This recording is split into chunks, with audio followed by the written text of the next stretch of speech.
دوباره این خانمه یه ایده تخم مرغی باحال داره. بریم ببینیم میتونیم درش بیاریم یا نه. تخم مرغا رو گذاشتم آب پز شد و پوستشون رو کندم. لایکو بزن بقیه‌شو برات بگم.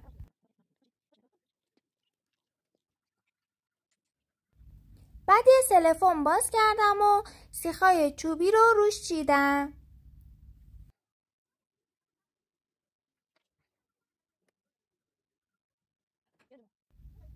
بعد تخم مرغ رو گذاشتم روش و شروع کردم به رول کردن سلفونم.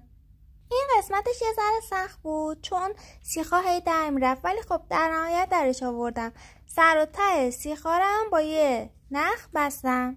گذاشتم چند دقیقه داخل یخچال استراحت کرد. بعد برش زدم دیدم وای چقدر قشنگ شد.